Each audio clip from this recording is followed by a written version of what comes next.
never rests. Counting careless in the sky. What a thrilling time to be alive. Good Thursday morning to everybody out there. I'm Jake Rowe. That's Palmer Thomas. We're from Dawgs HQ, and this is the Georgia Show. The last one really of this week. Depends on how you look at your week. If you think Sunday is still part of this week, well, we'll be back one more time Sunday night. But this is mine and Palmer's chance to talk to you guys, come to you every Thursday morning here, a little bit later this morning because we had some other stuff kind of pop up that we had to handle. But this is kind of our chance to talk about the bye week and what Georgia's been up to, what we think Georgia's been up to. And then we're going to get into a little bit to the cocktail party there with Billy Napier's Gators kind of playing better football now, and take some questions there at the end of the show. So if you've got some questions, don't hesitate to go ahead and get them in the queue and get us started with those so that we can get to them at the end of the show. We'll get to them specifically. But Palmer, this bye week, it's work week. Georgia's definitely not going to talk about rest and recovery a whole lot, although it's big for that. What you think they've been up to? Probably not resting on their laurels of that win over Texas. I do think that they probably, with that being a longer trip and a late game and an early return on Sunday, I would guess that Monday's practice was probably a little bit lighter, and that makes sense, especially with it being the bye week. I think it's probably important that they work and develop some of these younger players. We've seen that already, come through clutch with the way Chris Cole has been able to play and step in. And, KJ Bolden's going to have more on his plate this coming game, being a starter, with Dan Jackson out. And so, I think that they are quickly turning the page. Kirby told us Tuesday that they are, starting to look ahead and get a feel for some of these opponents. And we heard him say, hey, this is a dangerous finish to the season with the way that the teams that they're playing are talented, but also playing their best football right now. Yeah, and Florida obviously has kind of turned a corner there, and then Ole Miss, up and down, a couple losses, and one of those kind of a shocker. You got Tennessee, you got UMass, got Georgia Tech, got a stretch of home games coming, but we're still over 2 weeks away from that.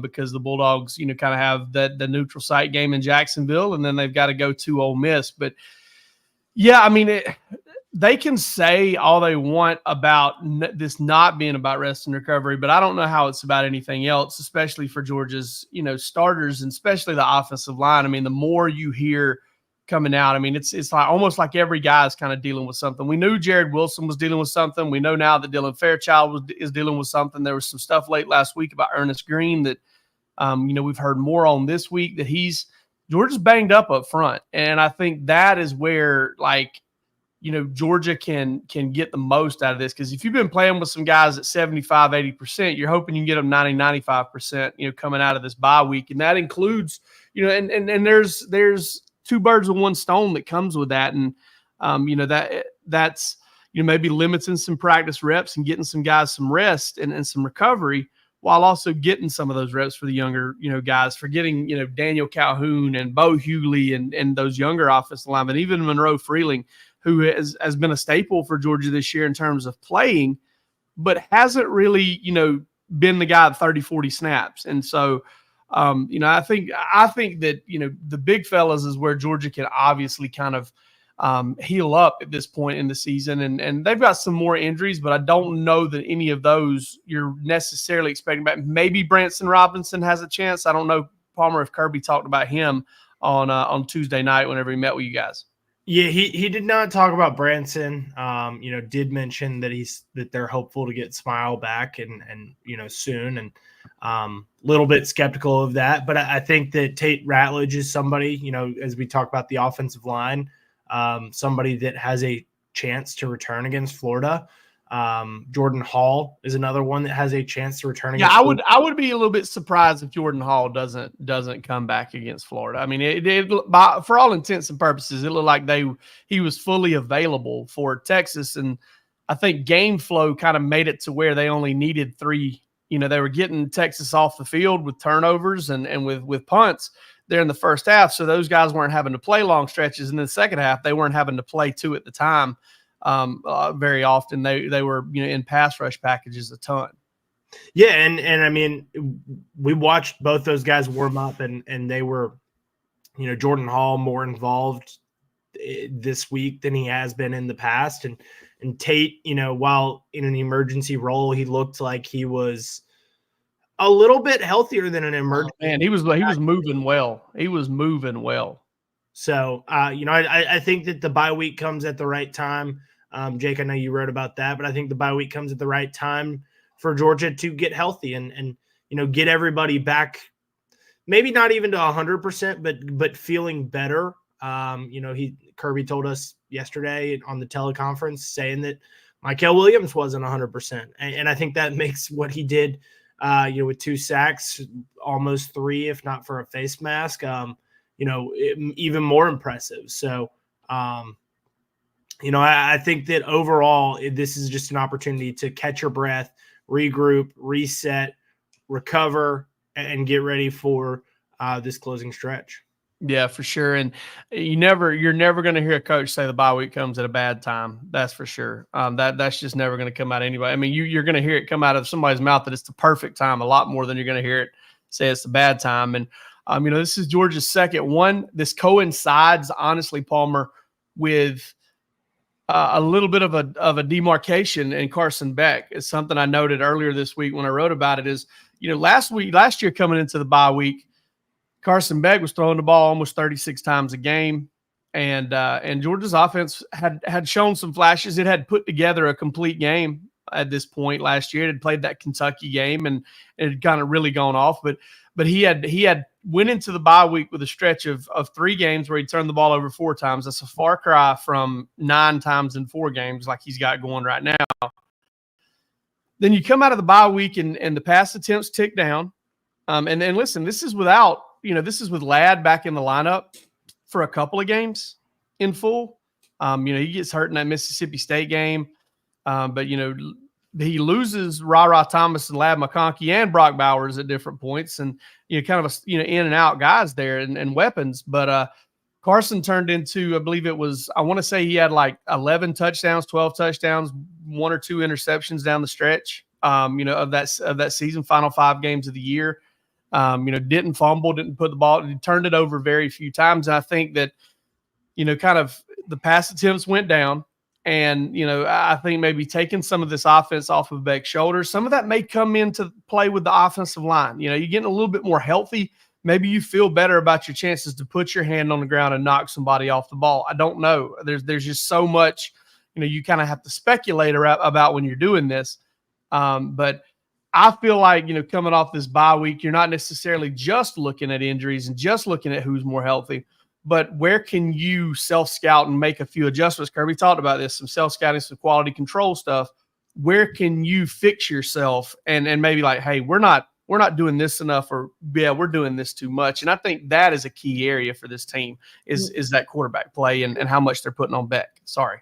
And one thing I think that's interesting about all this is that this is Georgia's second bye week. Normally they don't have 2. And so I think that you've got an opportunity to go back and look at what you were doing before that first bye week, some of the adjustments you made then. How did that work? Did that work? Is that something that you want to, and Jake, we talked about it, like, before the first bye week, it was, well, Carson's too timid, and now it's Carson's too aggressive. And you got to find a happy medium between the adjustments, what you were doing before that first bye week and what you were doing coming into this second one. I think that's where this is an interesting opportunity, to maybe go back to some of the things that you were doing and continue on with some of the things that you, had made adjustments on. Let me ask you this question, because I think this is interesting. It's something that popped up in my head. In terms of complete game and how this offense is played and can it play a complete game and all that stuff, how much differently do you think we would be discussing it through that lens if Georgia had led Clemson 17-0 at the half and then went on to score 17 points in the second half and beat them 34-3 with a good balanced, 4 quarters of scoring time? Even 13-0 at the half. I mean, right. If they just put put the ball in the end zone one of those times. I think that it's interesting. I think that you are probably talking about this offense in a little bit different of a way. I think there's more confidence amongst the fans that this team could play a complete it's game in there because they would have definitely seen it before. That would at least be there. Yeah, no, I definitely agree on that, and because that's one of the differences I point to from the 2022 season, because I don't think we adequately remember, and I'm going to get to the reason. I don't think we adequately remember the struggle that Georgia had against Samford, or the turnovers and the issues it had against Missouri and against Kent State. They scored a late touchdown against Kent State, or that was a ball that was, I want to say that was 32-22 until Georgia scored a late touchdown. They scored 33 against Samford, 39 against Kent State, 26 against Missouri, but folks don't remember that as much, and I totally understand it. I'm not trying to call anybody out here, because they had put complete games together against Oregon and against South Carolina, and they had popped in those games, and so you knew you had the feeling that they were kind of playing with their food. That's where this one's different. You don't get that feeling, and I don't think that's the truth. I think this offense is scuffling because it can't execute. It's not executing at the highest, at the level it needs to. I think it's a play or two here and there, and you're probably looking at this different, but you got to catch the football. You got to protect the quarterback and give him time to let routes develop and give him time to step into throws. And that's something that, and you're Carson Beck, man, you got to know situations, and you can't go trying to fit the ball between two defenders. I'll say this. It cracked me up. I was watching the All Access show on the SEC network, and they showed Carson Beck's interception to Ben Jurasik on the second drive of the game, where Andrew Makuba picks him off. And I'll say this for that pass. It was ill-advised. It shouldn't have gone. 2nd and 4, live to fight another day. It was on the money. It was headed right in. Ben Jurasik, it was going to split the triangle in his hands. It was exactly where it had to be. So if you're looking for a tiny silver lining in that one, you wish Beck could have put one on the money to Lawson Lucky a few plays on the next drive, and Georgia probably scores early in that game, and you're thinking differently about that one too. But to me, it's a handful of plays at most each game they've got to get figured out, and that's what this kind of get back to the basics and let's study ourselves time is for. Yeah, going back to that 22 season, they had also put up 42 against Auburn and 55 against Vanderbilt. So I think it was. Yeah, I was just more talking about with the shoddy games. They kind of started to slide out of it, I think, against Auburn and against Vanderbilt. Although I believe Auburn was a slow start too. I don't think it was. Yeah, it was a slow start there. No, but I think that you're right. There's probably a very different feeling about this Georgia team if they just make a play here, a play there. And we talked about it Saturday night in the press box. Yes, it was 23-0 at the break, and that game was still a ball game, but it was a lot closer to being 30-0, 33-0, that type of score than it was a 14-0 type game. Georgia gave away some chances. They got some chances, and they forced some of those chances, but they did not necessarily do themselves any favors early in that game. And so I think that's where you just want to see everything get cleaned up just a tad bit. And I think if you can do a little bit here, a little bit there, it can make a big difference overall. No doubt. There's one question I want to get to right now because I want to discuss it for a second. What's Kirby's record versus number 1 ranked opponents? I've got 3 wins because I've got Michigan, Tennessee, and Alabama in the national championship. Not Michigan. I'm sorry. Texas. I was talking about the one we just saw. Texas was number 1. I've got Texas, Alabama, the national championship game, Tennessee at home in 2022. So beat the number 1 team in the country each of the last 3 years. I don't know that they faced the number 1 team other than that. Team last year. Sorry. Yeah, you're right. It was it's 3 of the last 4 years. It's 3-1 is his record against the number 1 team. Which number 1 team did he lose to? Alabama in the 18 championship game. 18 SEC championship. Right. Yeah. Okay. 3-1. That's pretty solid. LSU was the number 2 team going into that 19 SEC championship. Alabama was number 2 in 2020. And then, you turn your attention to 21. They got Alabama in that national championship game. I let last year and this year bleed together for me. 3 out of the last 4 years, they faced the number 1 team in the country, and they've beaten the number 1 team in the country. They've done it at home, they've done it away, they've done it at neutral site. And the one that they've lost was at a neutral site where they can't beat Alabama. Absolutely can't beat Alabama. Can't hold a fourth quarter lead almost against Alabama in Mercedes-Benz Stadium. I think they've had a couple, but they've gone away. Those leads have, but. Yeah, that was an interesting one for me. I thought that was a 3-1 against number 1 teams. That's pretty solid, man. And if I'm not mistaken, Georgia all time has just 8 or 9 wins. 9 wins, I think, now against the number 1 team. So a third of Georgia's wins against the number 1 team have come in the last 4 years. I know in what was it, 85? Was it 85 when Georgia upset Florida when it was the number 1 team in the country? Something like that. That one was Georgia came up with a big one there. If you give me 1 second, I can pull up. We'll have some of that for you at Dawgs HQ next week. Some of the greatest all-time, kind of Gator killer performances and some of Georgia's all-time wins over Florida. That's something we try to do every week, but. There's a lot of. I'll tell you what, Palmer. You mentioned Chris Cole earlier. I think you threw some meat out there for folks. They're talking about it a lot in the comments. Here we go. Against the number 1 ranked team, they've now played them 9 times. They have 4 wins.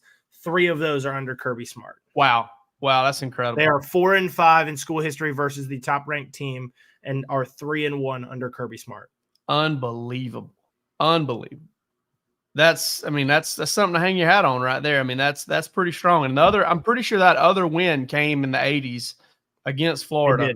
It did. And it was an upset. So, I mean, when Georgia got that win, it had been 36 years since Georgia had beaten the number 1 team in the country when they beat Alabama in that national championship game. And then they've gone on since then to get 2 more wins over number 1 ranked teams. Which is pretty cool. Both of them wearing orange, by the way, those last 2. So I know how Georgia fans feel about orange. All right, I know how I feel about PrizePicks, Palmer. PrizePicks is our jam, and we love them.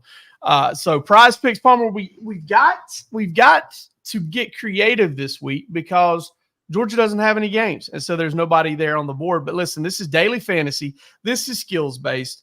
And Palmer and I are running low on skills of late. So we've struggled. Our skills are in the tank here of late. And so we got to figure out a way to get back on the right track to do some better analysis. We're going to slip to the NFL here, and we're going to look at dogs in the NFL. We got Nick Chubb, we got Brock Bowers, and we have got Matthew Stafford. And playing tonight, if you're watching this live. Yeah, if you're watching this live. Little Thursday night football. To get our PrizePicks play started with the Rams taking on the Vikings. 34 passing attempts for Matthew Stafford. We're going to go less than that. He's done it just twice this season. He's got a banged-up group of receivers. We are going less than that. Brock Bowers against Kansas City on Sunday. Man, that could be a shootout. They're going to need the points there. And I think that Brock Bowers does find the end zone. And then Nick Chubb on Sunday against the Baltimore Ravens. Divisional matchup, as he's returned, we know the importance of those. And so add in the fact that they've got a backup quarterback in there. Not that their starter was all that great, but a backup quarterback in there. 46.5 rushing yards. We are going to go more than that. So, but Jake, here's what we're going to do. Instead of doing the power play, we're going to do a flex play. Okay. We haven't been all too hot. So we're going to do a flex play so that if we hit 2 out of 3, we do still win. So our flex play here as opposed to the power play, and we are going to roll with that. PrizePicks, use promo code DAWGS for $50 on your first play of 5. Super fun way to play, super fun way to stay engaged in all these games. And, hey, look at the college football stuff. Georgia's not in action, but there's plenty of fun games this week, and you can have a vested interest in them by getting involved on PrizePicks. Use promo code DAWGS, DAWGS, for $50 to win $50 on your first play of 5, win or lose there. This is not a talking point for PrizePicks, Palmer, but the thing I love about it is you can choose how much you bet. You can choose how risky you want to be. And you can do your own research, and you can kind of figure it out and give yourself the backing to the point that you're like, all right, it didn't work out this week, but those were good picks. And PrizePicks gives you so many different options. It's so easy. Every time I go to the website, I am blown away at the different options they have and how smooth it is and how easy it works, because it is one of the best things running out there. We appreciate PrizePicks. We've been doing it for a couple of years now, and it's a lot of fun. Well, and Jake, to your point about, feeling like, hey, we were just there. I looked at you in the press box after Trevor Etienne ripped off an 18-yard run, and I said, there goes our we had him on. What was the run? So he had an 18-yard run, and the line right there was 17.5. But oh my God, we were on with Quinn Ewers. Of course, Anthony Edwards did score on that promo play, so we were good there. We've had weeks where we've been just one away, and so we have not done a flex play yet. We've done all power plays, but I think this is the week that we're going to turn to our flex play here. Flex our muscles a little bit, and bite the bullet. Say, hey, if we hit them all, great. If we miss one, we're still gonna win. All right. Concerning this game right here, the world's largest outdoor cocktail party, I'm never going to call it anything else. Nor should we. I can't wait, because I want to be aggressive. I want one of those like put down 25 to win 400 type deals. That's what we're going to get to when we get to that Florida game. We're going to be aggressive for that one. We're going to go for broke and turn things around. That's after we win this flex play this week. All right. So Palmer, this cocktail party, how much have you followed Florida, and how much have you kind of looked at where they've gotten better? From afar, they've been a team that's been on the radar. Admittedly, the last few weeks, I have not caught their action all that much. I feel like for me and for a lot of people, the way that they played against Miami and the way that they played against Texas A&M very much weighs in all of our minds. And those were not good games, and those were not good games at home.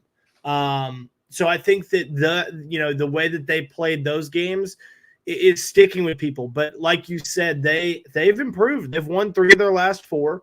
That one game in there that I was able to catch a little bit of was that Tennessee game where they took a top 10 team in Tennessee on the road to overtime.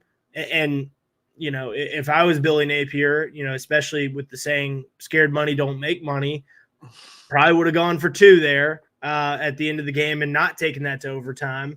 But and then at that point, we might be talking about winners of 4 straight. And, Billy Napier coaching and saving his job with the way that they're playing. I think DJ Lagway is somebody that has brought a spark to that offense. He's kind of done that all year long, but now it's his team. It is now his team with Graham Mertz out for the season. And so going to be interested to see. I mean, how sustainable is it that he continues to just make plays with his legs and isn't able to throw the ball around because he didn't really throw the ball against Kentucky.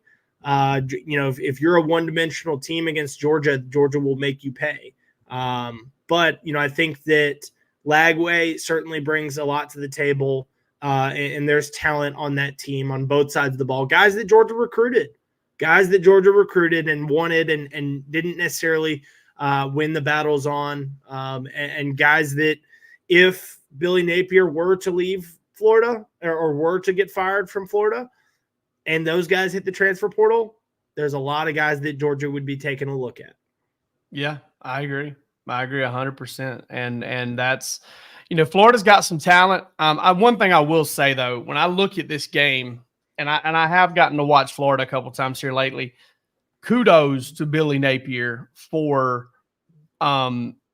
just getting this thing back to wobbly where it was, that Miami game, listen, I thought it was done, man. I thought it was over. Then they go in, they give Tennessee all the fight they can handle in Neyland Stadium. And I'll tell you this too. I have grown to absolutely love the Tennessee-Florida rivalry. Like, it is one of my favorite non-Georgia games to watch every single year. I was talking to you guys about it in the press box. So there was Ole Miss and LSU going on. There was another game going on that's coming down to the final minute.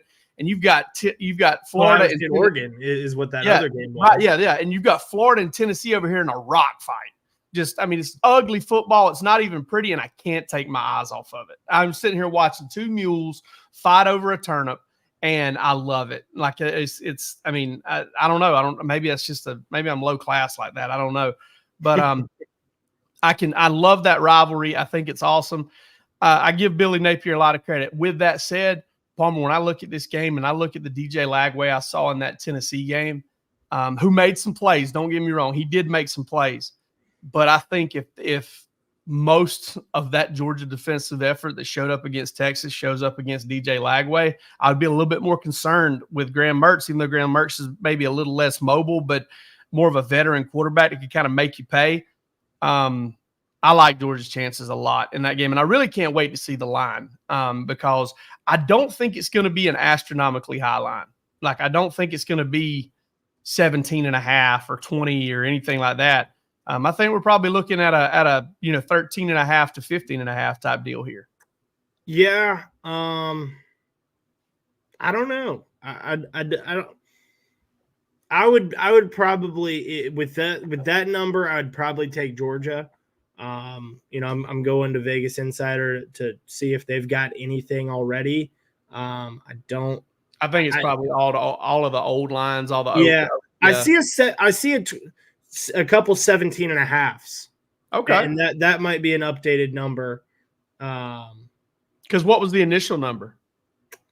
It doesn't have an open number listed but there are a couple of 20.5s on here and even a 21.5 on here. You really and the thing is, you really just never know, because I remember kind of late during the bye week before Alabama, somebody came out and they were like, so there was a tweet that was like, Georgia opens as an underdog for the first time and whatever, and they had Alabama 3.5 like that Thursday. But then Sunday, when the line came out and everybody got together and there was a consensus, Georgia was the 2.5 or 3-point favorite at that point. So that one was kind of weird. This 17.5 it shows as from posted last night. So okay, that's kind of where we're getting started with this week. Georgia 17.5 because that was 22 in May, 21 in June. So Georgia probably going to be 17.5. And look, it may get bet down to kind of where you thought, especially with the way that Florida's been playing. And so, Jonathan Miller here says he'd take Florida 14 or more, but Georgia should win. That kind of feels like where you're at. You know what? I listen, a lot of years, I think I would probably look at that, especially here lately. I would look at that, and if somebody said that, I would say, come on, have a little faith in the team. They're really good. But that's kind of who I think Georgia is. And I think that's kind of what college football is. And honestly, I think Vegas, I've read some stories about Vegas taking historic baths this year in like, groups of weeks, not just 1 week at the time. And I think they're kind of getting used to this, the way the portal and the way that the turnover has kind of affected this sport. And it's kind of taken and turned a lot of these teams that had 45 to 50 players that could play championship level football, that's been dwindled down to 35 or 40. And so, that's making a difference to some of these games. And so rather than being able to build a lead, get some guys into the game and build on that lead even further, you're having a lot of teams that are struggling kind of getting to these high numbers. And as far as the betting, and I think that's one of the reasons, Vegas, in my completely amateur opinion, that Vegas might be, getting hit hard by some of this. Yeah, No, I mean, and don't take betting advice from either of us because Sure. our I got hey, 2 water cups going over here. Dawgs HQ last week against the spread. We came out one game above 500. That's right. As a squad, Vice President Rusty cast the vote in the Senate by picking Georgia, and that was the one that got us over the top. By the way, Rusty and I were the only ones that picked Georgia over Texas. Jeremy did too. Oh, did he? Yeah, Roos and I hand up. We were the ones that picked Texas to. I can't believe hating ass Jeremy picked Georgia. We joke with Jeremy all the time over at Dawgs HQ about how he's always just kind of real hard on prospects and stuff. So that's where that comes from. Jake, did you see the most recent comment that just came in because that's got me laughing. Okay, I can't wait. I was trying to look up some Florida stats here real quick because I wanted to. It's from Coach Rowe. Where your neck at? Said, what would the Vegas over under be on calories consumed in Austin last weekend? A lot. It was high, but we didn't just eat nonstop. Like we went and tanked up and had big meals, and then we were like, ooh. I'll tell you this though. The calories purchased higher than the calories eaten because Jake and I, and shocker, but there were some times where our eyes were way bigger than our stomachs. Buddy. I mean, you understand it too. I mean, it is, but like, I will say like on Friday when we went to La Barbecue, we had a great experience. The food was amazing. La Barbecue is definitely one of the top barbecue spots in Austin. We went there. We had a short line. We got really lucky to get in quick, and we ate a big meal. We had got a couple links of sausage, a couple beef ribs. Both of us ate off of that. We all both got our own sandwiches, got a couple of sides, all that stuff. We had plenty of food to eat. I'm pretty sure we ate all of that. We did eat all that, and that wasn't. I would say that wasn't our biggest meal because we had our initial plan. Well, I don't know. It's the only meal we ate that day. No, it's not. It is for me. I mean, I guess I had a little sausage and macaroni and cheese snack later on. Well, I guess, yeah, we had the wings too. But it wasn't like I've had these trips before where when you go to New Orleans, like you are just like you wake up in the morning and you start hunting food and you lay down at night like a bear that is ready to hibernate until next winter. Like you're ready to get, we didn't quite do that in Austin. We did a lot of walking. Your boy put in 14,000 steps in flip-flops. Okay. And my feet were like hamburger meat, like some, cube steak. So, that was not. Give him credit, y'all. Give him credit. He caught a second win there. I caught a second win. We left the hotel for those that are even interested. I wanted to get into this on Bark After Dark and hopefully we can get Bark After Dark rolling this Monday and you can come on and we can talk about Austin. One of the things that we wanted to make sure we did is we wanted to have a day in Austin. And man, from 10 o'clock Friday morning until midnight Friday night, we were at it. We saw 6th Street, we saw Rainey Street, we saw historic bars, we saw speakeasies.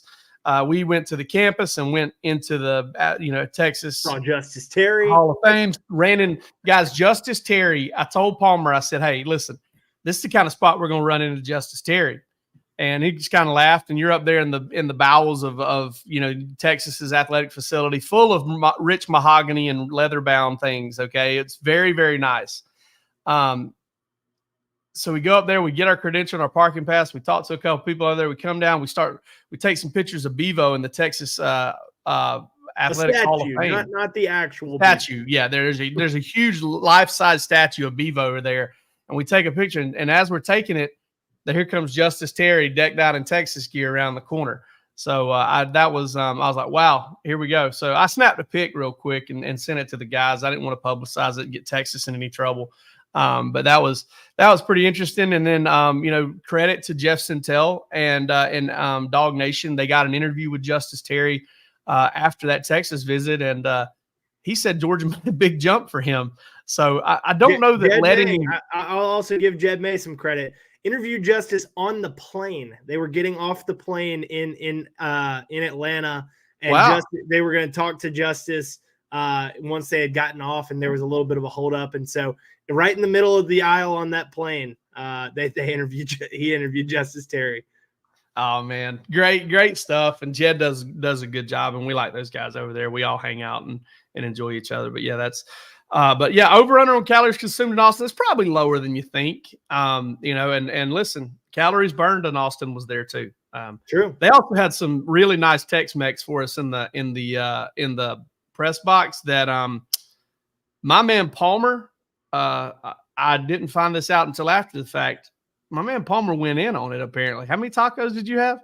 I had 3 pregame and then 2 at halftime. So yeah, so that's by my math. Wait a minute, hold on. Let me get my phone copy. 1, 2, 3 plus 2. That's 5. 5 tacos at the game on Saturday. I mean, you should have seen the number of beef and cheese burritos that were consumed by others in that. Yeah, I mean, if they would have had more of those, I probably would have climbed up that number too. I was looking for some post game like a wild animal. Yeah, I was, and so we took to famous Austin spot In-N-Out Burger. It was by the exit by our hotel, and 1:30 a.m. A lot of Georgia fans there. That was my biggest instance of my mouth. My eyes were bigger than my mouth because I ate about half a burger and some fries and I was done. So I started just taking it apart but I was starving after that game. Fun times though, man. It's cool atmosphere. Cool to see what Georgia did there. We talked about it, but I think if Georgia wins the national championship this year, I think you'll look back on third and 10 from the 11-yard line. There's been a lot of talk this week about it, and we've rabbit trailed it here, buddy. There's been a lot of talk this week about James Coley and the drops, and is James Coley doing a good job of coaching Georgia's receivers? And listen, I've been highly critical of the shape James Coley left Georgia's wide receiver room in the first time he came, because I think that played a big role in Georgia's offensive struggles in 2019. But in saying that, I can also acknowledge the fact that in 2016, 2017, James Coley got the best out of Isaiah McKenzie, Javon Wims, Isaiah McKenzie for the 1 year, Javon Wims, Terry Godwin, Mecole Hardman, who was in his first year ever playing wide receiver, Riley Ridley, kind of got that going, helped develop Jeremiah Holloman. But the one thing I do want to point to, drops, Buck always stops with the coaches when you're starting to talk about performance. But at what point in Arian Smith's career did you ever think he was going to run a hammer of a dig route, beat man coverage badly, and get you 20-something yards when you needed 10 on third down? I don't think that was in Darian Smith's tool bag this time last year. And I think James Coley deserves some credit for that. But hey, listen, he's got to pull the right strings, press the right buttons, and stroke the furry wall. If you're a big fan of get him to the Greek, he's got to do something to get these guys in the mental headspace to catch the football a little bit more consistently. That's for sure. All right, Palmer, we got to I know something I won't be catching on Friday night, and that's NFHS. We're excited. And you might take in one of James Coley's prized possessions, his Talon Taylor. Is he on? I don't know. I know you've used NFHS Network to watch him. I have. I have not looked to see. Our man Jake Roos normally has an article. He'll post it. This is the game that's got. I don't think you can see my cursor there, but St. John Bosco Mater Day. That's some big boy football right there. Yes, sir. It is 100%. Right there, front and center on the front page of NFHS. And you can watch that from anywhere in the country thanks to NFHS and its massive database of high school athletics and games that you can watch live or on demand. We're talking about 10th grade boys football. We're talking B team, 9th grade boys football, varsity. Listen, we're getting into the home stretch here of the 2024 season at the high school level. Some playoff seeds and some playoff, moves are being made right now. You got Justice Terry coming back to the field after dealing with an injury this week. That might be a game you can check out. But NFHS nationwide, Palmer. Again, I've watched games on the West Coast. I've watched games from Illinois, Texas. I've watched it all on NFHS this year. and it's tremendous. You can use the promo code DAWGS25. Is that right, Palmer? DawgsHQ. DAWGS. I wasn't sure if it was Bulldogs 25. It is Dawgs, DAWGS 25. And you can save 25% off your first month. And if you sign up for it now and give yourself a sampling of it, you can carry this thing throughout the rest of college football season. Try it out for that one discounted month. And then, make a judgment on it from there on out. Because if you've got family, other places in the state that play athletics, if you want to watch high school football, this is the place to do it. There's no better spot than FHS. They've been a wonderful partner for us, and I can't recommend them enough, man. I use this all the time. Usmani Croma played against Coffee County a couple weeks ago, a game that Lee County dominated. It was right after Croma had committed to Georgia. Sit there and I watched that game. I took clips out of them. I put them on Twitter. I put them in our group thread. And it was really fun to watch that game that night. I got to see Jeremiah McLeod. Coffee County's got a couple of pretty good players. It's a tremendous way to enjoy the game of football and to grow the sport and do your part. Get out there and grow the sport. Because I think things like NFHS is the next wave in making that happen and growing the sport and getting more eyeballs on it. Palmer, we've got some questions already. We've had them from the jump. And I got to kind of scroll back here and get to a few of those.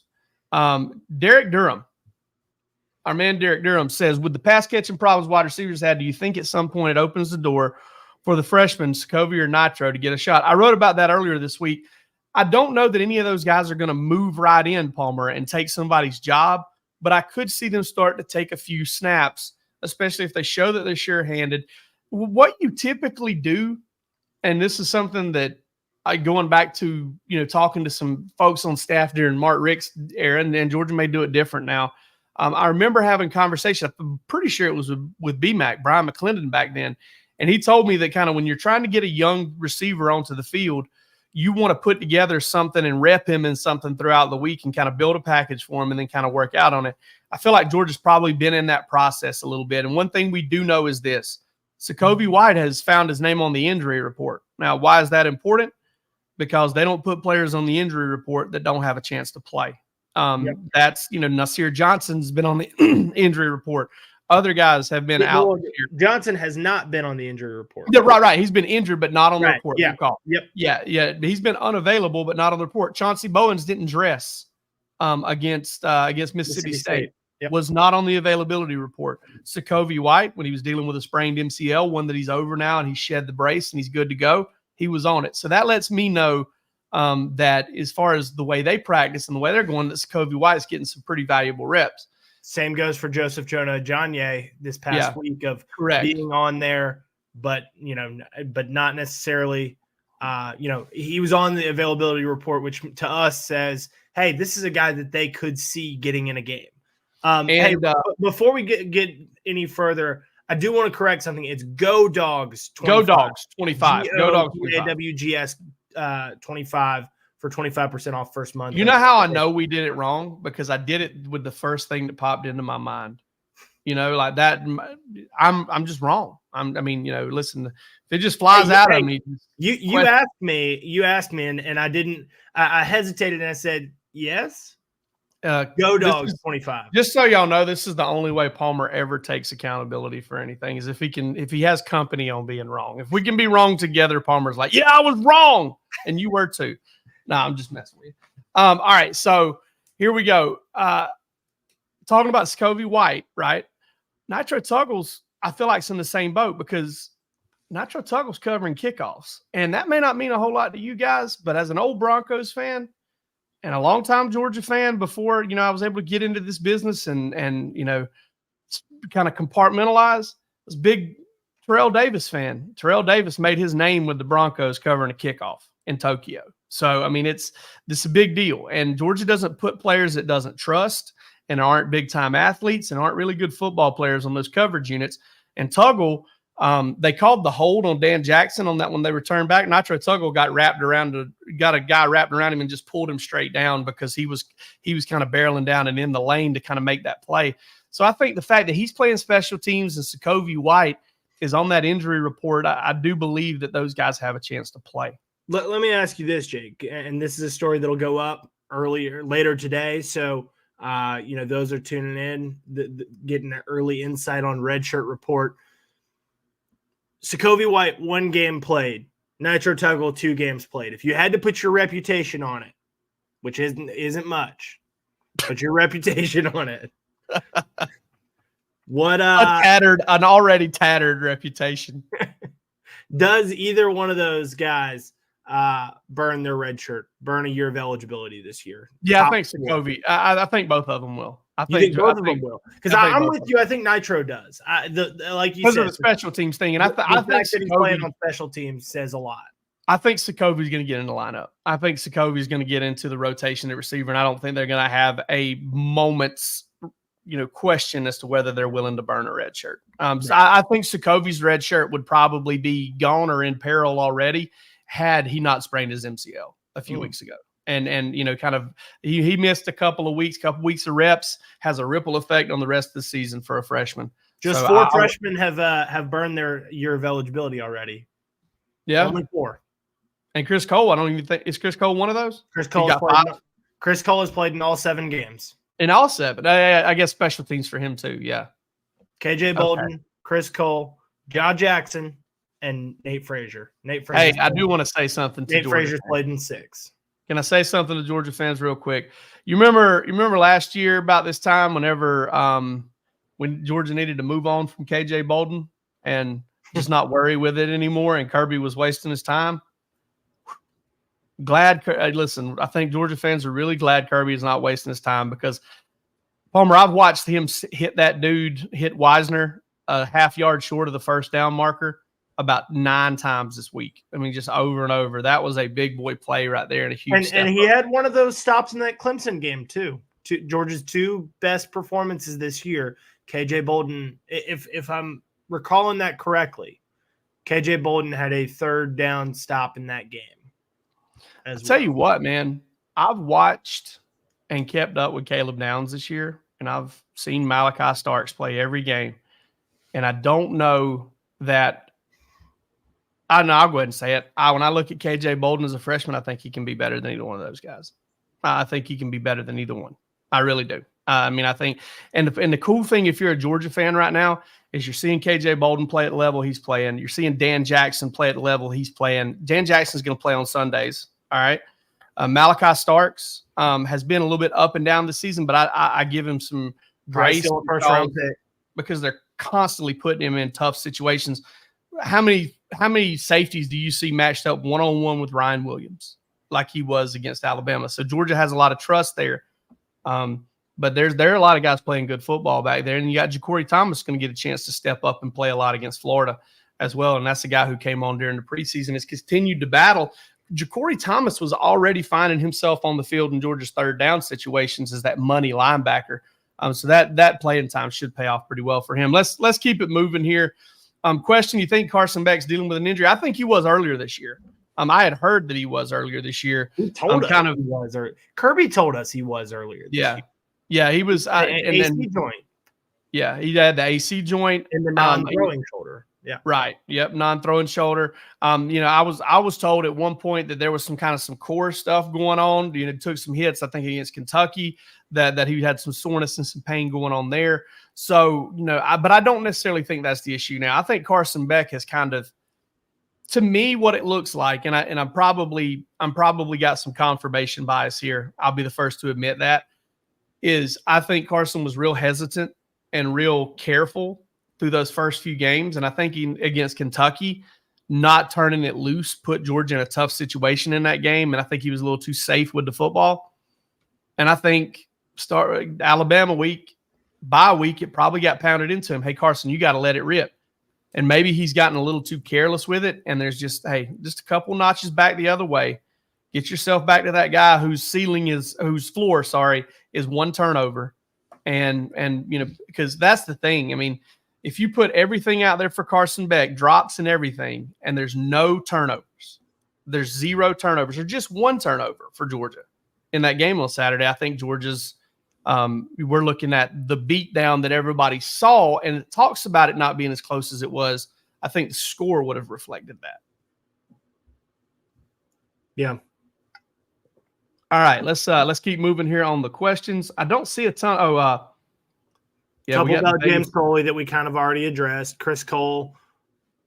Yep, absolutely. I think that might be it for our questions.